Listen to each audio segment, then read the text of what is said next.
Olá, seja muito bem-vindo ao Garô, e no vídeo dessa semana vamos tratar do cenário doméstico dos Estados Unidos durante as campanhas anti-quadrinhos que levaram ao Comics Code Authority, usando como referência a audiência de Bill Gaines no Senado norte-americano, dramatizada em um conto de Alan Moore.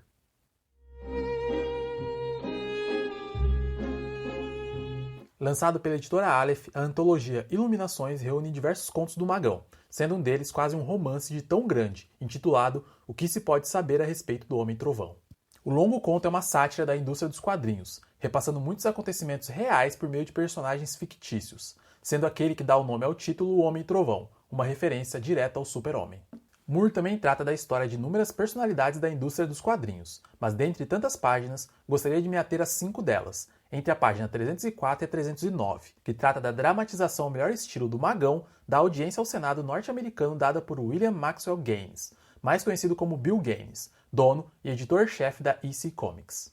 Meu interesse por essas poucas páginas nasceu após ler o artigo Para Além de Vertan, as campanhas anti-quadrinhos do pós-Segunda Guerra Mundial, escrita pelo mestre em História Rodrigo Cardoso Polato e que integra o 36º volume do Caderno de Pesquisa em História em Quadrinhos da Universidade Federal de Uberlândia. Esse artigo é certeiro por se propor a evitar o simplismo que muitos cometem ao supervalorizar o papel do psiquiatra Frederick Vertan na incitação da sociedade americana contra os quadrinhos no pós-Segunda Guerra Mundial, e que sua persona seria a maior responsável em 1954 pela implementação do Comics Code Authority, a autocensura promovida pela própria indústria dos quadrinhos, que se valeram de justificativas como a preocupação com o sexo, a violência e o conteúdo subversivo que circulavam nas histórias em quadrinhos da época, que para Vertan prejudicavam o desenvolvimento intelectual e ético das crianças, além de as tornarem violentas por quererem repetir aquilo que liam nas histórias. O artigo busca defender que Vertan, na verdade, foi um instrumento utilizado por um movimento político-ideológico muito maior, que se pautava em costumes conservadores e na manutenção do status quo na sociedade, buscando reforçar a ideia de casamento entre homens e mulheres, já que, por exemplo, personagens como Batman e Robin eram acusados de influenciar a homossexualidade entre as crianças. Toda essa pressão pela censura no pós-Segunda Guerra Mundial chegou ao ápice com a perseguição ativa do Estado aos que eram taxados como subversivos,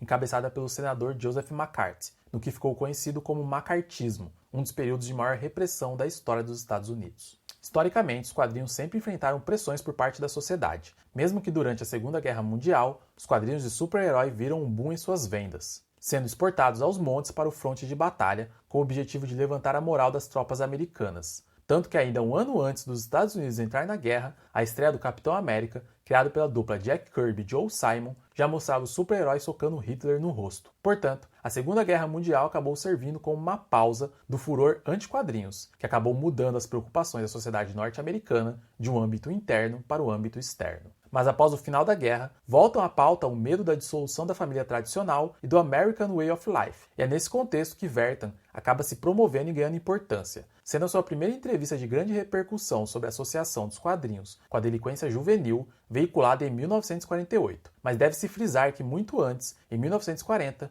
um artigo escrito por um crítico literário chamado Sterling North já relacionava os quadrinhos com a delinquência juvenil, e a queima de quadrinhos em praça pública já datava de 1945, até que em 1947 as editoras já tinham se adiantado e criado a Association of Comics Magazine Publishers, que buscava criar um código de alinhamento para os quadrinhos. Tudo isso se dando antes do livro A Sedução do Inocente, lançado por Vertan em 1954, e a criação do Comics Code Authority. E foi nesse contexto que se deram as audiências do Subcomitê de Investigação da Delinquência Juvenil no Senado em 1954. E dentre vários depoimentos, Alan Moore decide recontar com o humor que lhe é típico a audiência de Bill Gaines no conto O que se pode saber sobre o Homem-Trovão. E se valendo de nomes fictícios, Moore dá a Bill Gaines o nome de Jim Laws e seu pai Max Gaines, criador da EC Comics em 1944, o nome de James Laws Sr. Mas antes de prosseguir com o conto, é importante falarmos um pouco sobre Max Gaines, uma figura de extrema importância para o mundo dos quadrinhos, criador da EC Comics e um dos fundadores dos Comic Books, que reuniam diversas tiras de jornais em uma única revista que era chamada de Famous Fannies. Sob o comando de Max Gaines, a EC Comics era a Educational Comics e era mais focada em adaptações da Bíblia e da história americana. Max Gaines morreu tragicamente em 1947 em um acidente de barco, aparentemente tentando salvar o filho de um amigo. E assim seu filho Bill Gaines acabou herdando a empresa, a rebatizando como Entertainment Comics e passando a explorar novos ramos como o horror e a ficção científica, fazendo da EC Comics um sucesso de vendas ao lado de lendas como Al Feldstein e Harvey Kurtzman. E agora, voltando para o conto do Moore, a EC Comics, que é criada por James Laws Sr., recebe o nome de Publicações Científicas, que é herdada por Jim Laws após a morte de seu pai, que no conto morre também de uma forma trágica e repentina ao ser pulverizado por litros e litros de gasolina despejadas por um avião enquanto jogava golfe. E assim a Publicações Científicas é rebatizada como Sensacionais, fazendo um paralelo entre as duas fases distintas da EC Comics. Nas 5 páginas da audiência, Jim Laws é inquirido por senadores tal como Bill Gaines foi, sendo na vida real o principal deles o senador do Partido Democrata Esther Kefauver, que no conto recebe o nome de senador Fraser. Moore consegue captar muito bem o nervosismo de Laws, que tal como Gaines, quanto mais era questionado, mais ia se enrolando e piorando a situação. Moore recupera momentos da audiência real, como quando Fraser questiona Laws sobre uma tirinha das Sensacionais que dizia que os comunistas é que perseguiam os quadrinhos. Tirinha essa que realmente existiu e se chamava Are You a Red Dup? Além da menção direta que Laws faz a Verta em seu livro A Sedução do Inocente, atribuindo ao psiquiatra a culpa por toda aquela perseguição. Assim como aconteceu com Bill Gaines, os senadores vão questionando Laws com inúmeras capas das Sensacionais, enquanto ele vai tentando ao seu modo demonstrar uma visão totalmente oposta à daqueles senadores conservadores, até o ponto em que Laws se pergunta se tudo aquilo não faz parte de um complô das grandes editoras da época contra as Sensacionais. Laws levanta até a possibilidade daquela ofensiva ser, na verdade, uma perseguição contra o gênero de ficção científica, por conta de seu teor crítico. O momento derradeiro da audiência ocorre quando Laws, ao ser questionado sobre se uma das capas da sua revista, em que aparece uma mulher empalada, não seria de mau gosto, responde que, de fato, ela seria de mau gosto se tivessem desenhado a árvore atravessando a vagina da mulher.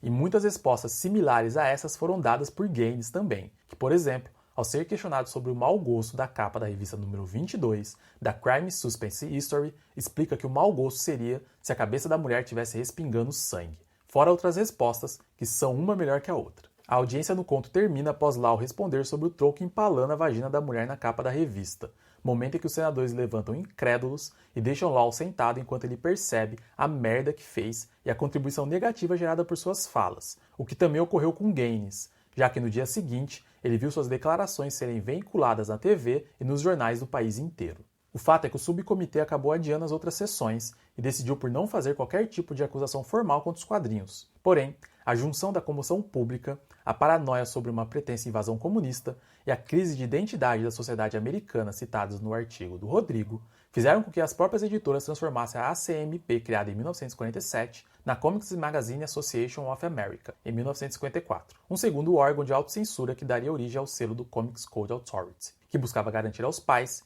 que o conteúdo daquelas revistas em quadrinhos seria adequado aos seus filhos. O que se pode saber a respeito do Homem-Trovão é um conto bem mais extenso que apenas essas 5 páginas que eu citei, e serve de sátira ao mundo dos quadrinhos de super-heróis, e em especial à indústria dos quadrinhos, principal objeto de crítica e repulsa do Moore até hoje. E é isso, pessoal. Esse conto é muito bom, e minha única crítica é que a Aleph não adicionou nenhuma nota de rodapé, e imagino que para quem não conhece um pouquinho da história das histórias em quadrinhos, o conto deve perder um pouco do seu brilho. Mas ainda assim, eu acho que não seja algo que impeça a leitura, pois como eu sempre digo, é um magão e não tem jeito. Então não se esqueça de se inscrever no canal, curtir, compartilhar, deixar um comentário aí embaixo, e nos vemos numa próxima, aqui no Garou.